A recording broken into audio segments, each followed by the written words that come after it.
I feel more strained for time ever than I have, and I'm trying to figure out now more ways to optimize and buy back my time. I read the book. I forgot the author's name. Do you remember his name for the book Buy Back Your Time? Yeah, Dan Martell. Dan Yeah, Martell's, Dan yeah. Martell Dan kicks ass. Martell's book Buy Back Your Time, and it's really got me thinking, what are the ways that I can buy back my time? And I have some ideas on it, but I want to know what your thoughts. Like, how have you been able to buy back your time? Well, I mean, so the interesting thing with buying back your time is you get to a place in life where like your time is not changing, right? I have 24 hours in a day. You have 24 hours in a day. Elon Musk has 24 hours in a day. Like that is not changing. There are 24 hours in a day, right? So the question becomes is how do we increase our bandwidth first and foremost so we can handle things, right? So we can collapse time. So the things that take us longer really can contract in the amount of time that they take, right? It's like, okay, hey, if I want to analyze a stock, Yeah. right, so I can make a purchase for myself, I am not going to do that as efficiently as you would do it, Yeah. right? So I tell myself, let me go and find myself a really solid wealth manager. And I go for Nick at Spearhead Investments, right? Yeah. And I get to a place where I have now outsourced that to somebody who's more Yeah. qualified than I am. I want to go and work out, right? I want to go to the gym. Well, let me get myself a trainer so my trainer could think about the exercises that I am going to do. So I don't have to sit there and spend my bandwidth on knowing what exercise I'm going to do in the gym. I'm going to show up. I'm going to work my ass off for whatever the allotted time period is. I'm going to leave the gym sweaty and I'm going to be in a place where I don't have to think about that when I leave. And what is ultimately the highest level task that I can take on? And I have found that the highest level tasks that I can take on are the ones that feel aligned. So that is taking care of my health. Like for me, I've found that taking an hour and going to a yoga class is a really high ROI task for me. Yeah. It helps with my body. It helps with my mind. It helps center me. It helps regulate my nervous system. Like I will go and take that hour to go to the yoga class. Like swimming is another thing that's big for me. Like I'm working right now to try to swim 1,000,000 yards, which has been something I've been working on since 2023. I'm actually getting kind of close. I'm at about, I just crossed 950,000 Wow. yards. That's a lot of swimming. It's a lot of swimming, but swimming is another high ROI task for me. It's like I'll jump in the pool. It's a great workout, both muscular and cardiovascular. A mile swim takes me between 33 to 36 minutes, and I get to think the entire time I'm in the pool, and my brain can just run wild. And I leave the pool, and I'm regulated, like I'm solid, like I feel good. And doing those things for your body, for your mind are really important because now when I go and I take on the task of doing something that's work related, right? That generates value for one of my companies, I can give 100% to that. And not just 100% of my time, but I can give whatever level of capacity is needed to that. And usually, I'm more intentional with the amount of time that I give to it, right? Whereas I used to allow, hey, okay, 2 hours for this task to expand into. Now it's like, all right, I've got 15 minutes to get this shit done. You, and you. Let's sit here and talk about it, hammer it out. Okay, 15 minutes are up. It's on to the next thing. 15 minutes is all I allocated for this. Yeah, it reminds me of the book by David Collins, I think. It's Getting Things Done. Okay. Yeah. And it's this book that basically he says you just map every hour you're going to do every day and know how much time you've allocated to it. And if you're going to without allocate a smaller time to avoid what's it called, the Parkinson's principle. Yeah, Parkinson's law. Yeah, a task will expand. Yeah. And I think the other thing you're not talking about, surprisingly, is distance. Oh, go ahead. I am signed, and this, I remember there's a mutual friend of ours who actually is a partner at Spearhead. She's like, Nick, where do you actually go? So we were talking about miles on our cars. And Yeah. Mine is surprisingly very low. given like how busy my schedule is. And it's partially because like when I do travel, it's usually going on a plane. But importantly, like I've optimized my life that I don't need to everything I need to do, and I think you're the same way as me, is within a 10-minute drive Yep. of my apartment. And I figured out like the biggest time suck for a lot of people is just commuting from place to place. Like I live in a place that has a gym, has a tennis court. It's walking distance to where my father lives. Short drive to where my mother is, and it's got a swimming pool as well. And now I'm looking for an office that is only like a 15-minute walk or a 5-minute bike ride Yep. from my place. And when I decided to move, I basically just upgraded to a bigger place where I'm at now so that I just have less hassle with moving. And everything, like the airport is 10 minutes away, the beach is 10 minutes away, the main business districts are 5 minutes away each in my community. Like, a church is less than 5 minutes away. Like, everything I want to go to is close. And I've also now switched to paying for delivery services for all my groceries and shopping needs, so I don't have to commute to the store. It's worth paying the extra $10 a month. And like this has unlocked a lot more time. Like the biggest commute I used to have was I went to this gym and I did these workout classes. They were great. But I realized I was spending 20 minutes each way just driving to and from the gym. And I thought this was such a waste of time. Be like, oh, Nick, that's just a normal part of life. That's what people do. And I'm like, yeah, but that's just 40 minutes you're giving up 5 days a week Yep. just to go to the Adds gym. up. And that is what I think is one of the things I've gotten starting to master pretty well. And the internet has helped a lot with this too. So you can order a lot of things and just have them brought to you, or you can do things remotely, or like it's just a lot of stuff you used to have to go to an office and get done. He was just email it to you now. Yep. And so that is kind of where I think there's one way I've been able to buy back my time is by shrinking the distance. Yeah. And it could get expensive, but what's more But your expensive? time is more expensive. Spending more money or spending all that time just in transit between places. Yeah. I don't know. I mean, what are your thoughts on that? Yeah. I mean, okay. So for me, anything that's more than 15 minutes away is like an event. Like there needs to be something that's pretty high ROI for me to drive more than 15 minutes. Yeah. And I am in a place now where it's like my offices, like one is like 12 minutes away from where I live. The other's 8 minutes away from where I live. It's like places I hang out at is like cannot be more than 15 minutes away. The beach, I like to walk by the beach, 15 minutes away. Restaurants I eat at, all within a 15-minute radius. Yoga studio, 10 to 15 minutes away. Gym, I have multiple gyms that I go to. Each one is less than 15 minutes away. And it's like, I sit here and I think about things, and it's like, if you are sitting in a car for more than 15 minutes, what are you really saving on? Like, are you saving $200 on rent?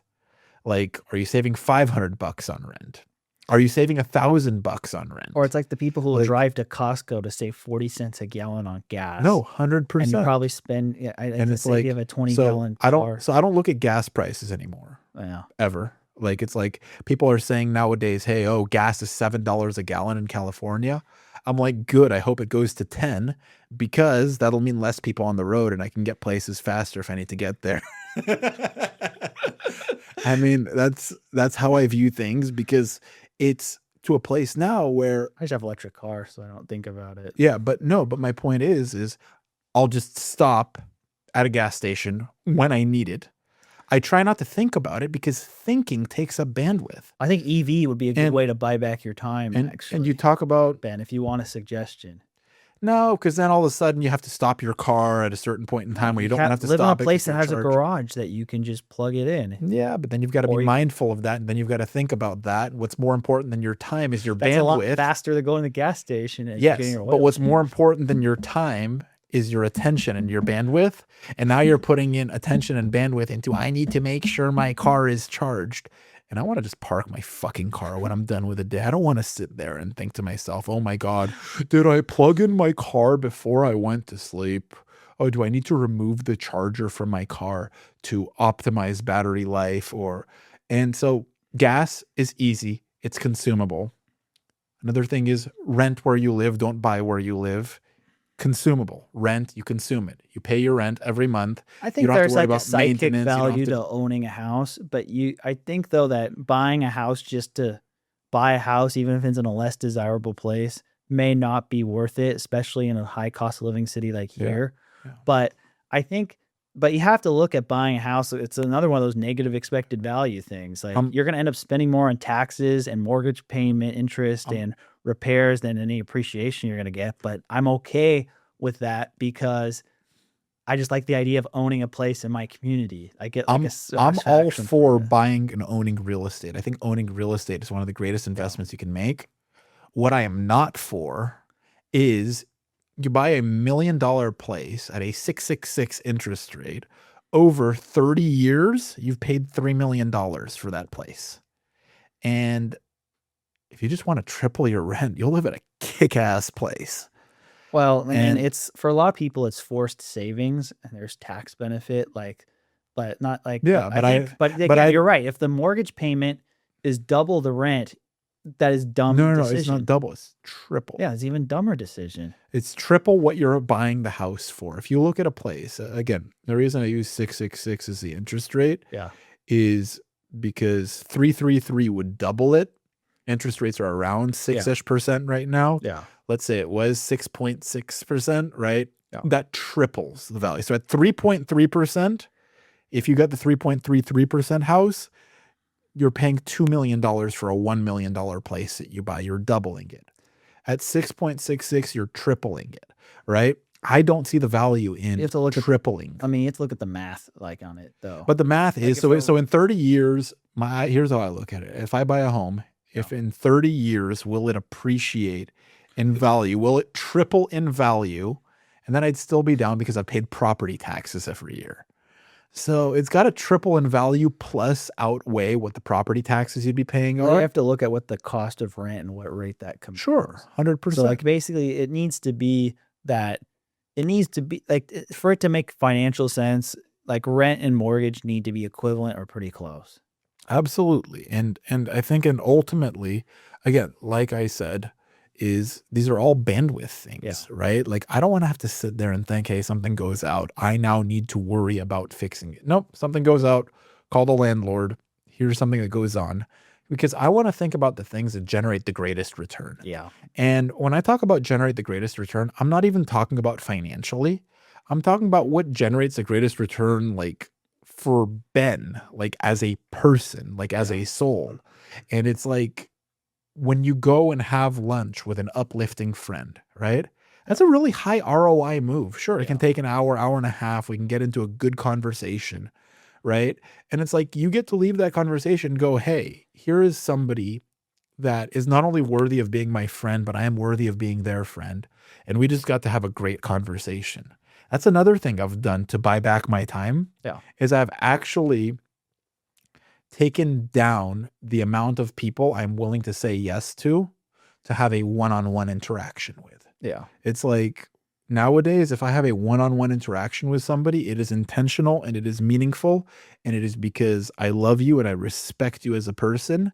And because we reciprocate and we pour into each other. Yeah, that's why I think for like my non-spearhead related intro calls or like consulting calls, I have a pretty steep hourly rate.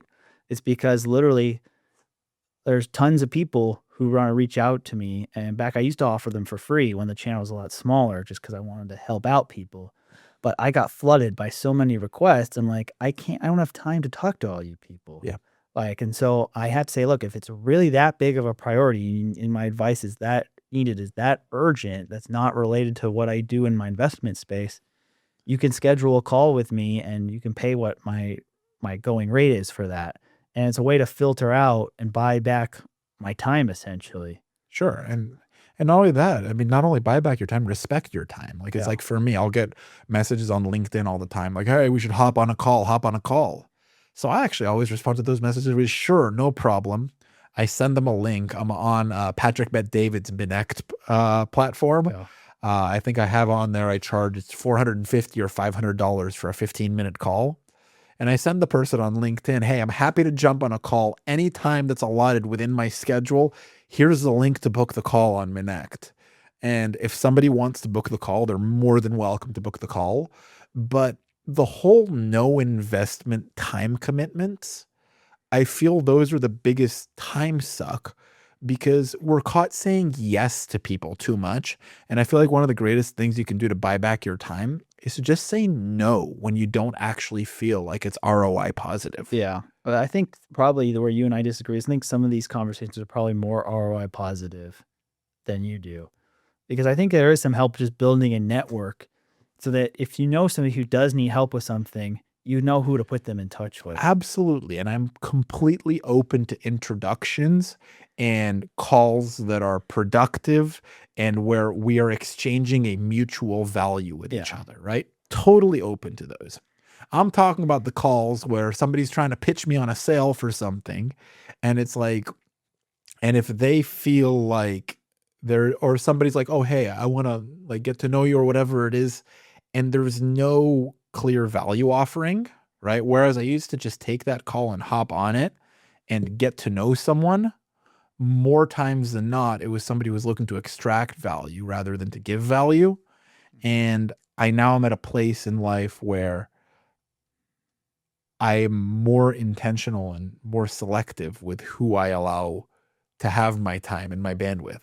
Like even sitting here and you and I doing the podcast, right? Yeah. It's like, I'm all for it. You and I can hop on a podcast anytime because I know that we're going to have a great conversation and I know that we're going to learn from each other. And I know that we're not only going to learn from each other, we're going to be able to talk about something that's meaningful enough to where the people listening to the podcast will be able to learn from it. So you and I can jump on a podcast anytime. Yeah. But gone are the days where I'm just going to say yes to any podcast just so I could get myself out there and talk because there isn't really as much of a purpose to that as I thought there was at the beginning. I used to sit there and think, oh, there's a certain value to me going on a podcast, regardless of how many views there are. Yeah. And nowadays it's like, no, it's not about that. It's not the number of views. It's about the quality of the conversation that we have. Like, would I have this conversation and be okay with it if the cameras were off and there was no audience? And that is now my standard for if I'll go on a podcast or not. It's like, could you and I have had this conversation at dinner with no cameras on? Yeah, we probably will have a similar one at dinner after this podcast. I know, right? I know we'll probably have to continue it. Maybe we'll do a behind the scenes, grab those little clip-on mics and analyzing Japanese barbecue. Japanese barbecue. Is that what we're doing tonight? Oh, let's go. But no, but like the thing is like, I think we need to start viewing our greatest asset as ourselves and viewing our ROI as not necessarily financially, but viewing our ROI as to who are we as a person and how do we grow as a person and how, because guess what? You put money in a like wealth management account, interest will allow it to compound over time. Your money will double over every 7 years. It's like, at what rate do you compound? Like you as a person, right? And every action you take is either ROI positive or ROI negative, and each action you take compounds. Like, I mean, if you improve yourself 1% every month, like you will double in quality as an individual in 6 years. Yeah, absolutely. And again, if you can make it more frequent than that, right? It's like it's exponential. Yeah. And that's what we almost underestimate in life is how much we have the opportunity and the ability to compound over time and to grow over time. And that these small steps really do add up. Like I started swimming in 2023 as just, hey, a form of exercise. Like, let me kind of do something that is light joint stress and get some cardiovascular activity going because I hadn't worked out before. I wasn't a swimmer growing up. I jumped in the pool because it was easier than lifting weights and it was lower injury risk than lifting weights. And I didn't want to have the injury risk. Yeah. And over time, I learned how to swim and I am now on the path to swimming 1 million yards. And I realized that that is one of the highest ROI things that I have done in my entire life because it's gotten me into really good physical shape. And I also get to think while I'm there and I get to regulate my nervous system. And I get to jump into the pool as one person. And I get to jump out of the pool as another person. And you sit there and you do the math on what 1,000,000 yards is, right? It's like, let's say, so each swim for me is slightly over a mile. A mile is 1,760 yards. I swim 1,800 yards each time, right? It's like, that's hundreds of swims over time. It's like, I'll knock out, say, approximately 200-ish swims a year, right? So it's about what? 2 out of every 3.65 days, right? Which means that about 4 swims a week is where I sit on average, right? And I didn't really notice a difference at first when I first started.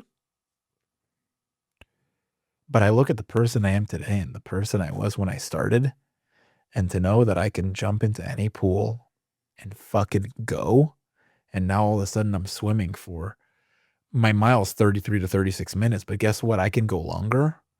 Like being in the pool, jumping in, swimming for an hour straight without stopping, like no water break, no bathroom break, no like heavy breathing break, has turned me into the person now that knows I have the energy to not get tired. You're motivating me to get back into swimming. Fuck yeah. I did Let's swim. go. I did swim team for 9 years, and I've been intermittent with it since. Nick, you lazy piece of shit. But no, in all seriousness, now it doesn't matter the task that I'm doing. No.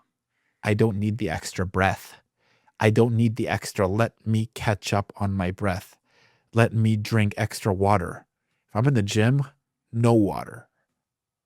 If I'm doing a task at work, it doesn't matter how long it takes. I can stay in it and do it. If I'm here sitting here doing a podcast, we needed to talk for 4 hours, we could talk for 4 hours. The other thing I think is AI, and there's a lot of potential to buy back my time using things like Claude Cowork and other stuff like that. But I'm still in the process of figuring it out. So when I do my live stream on Buy Back Your Time in a few months, I'll have more answers for that. Well, I feel like we could almost just do a whole segment on this, like not just buying back your time. Yeah. Add to that, so not just time, but like bandwidth and attention.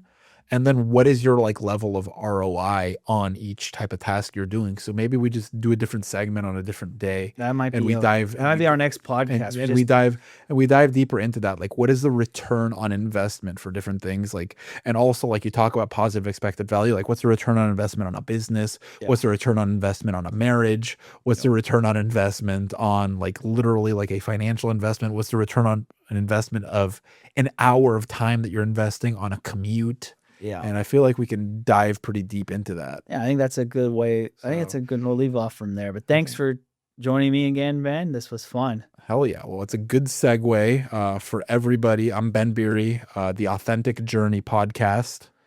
And we're on Instagram at The Authentic Journey Pod.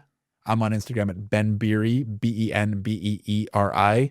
Don't forget to check out Nick's Instagram, AF with Nick. Yeah, it's also my X handle. It's his X handle. So check him out on Instagram and X, then, because we definitely got to build Nick's Instagram. We don't want to shortchange ourselves there. And then if you want to reach out to me directly, there's links for consultations in the descriptions.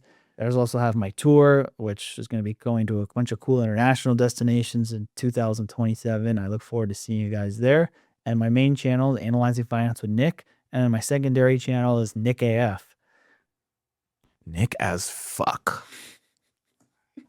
There we go. Well, yeah, really great spending time with you, Nick. Always a great conversation. And I feel like many more to come. All right. Many more to come. Yep. And definitely let us know in the comments what you guys thought about, like what we talked about. Let us know what you'd like to see us talk about next.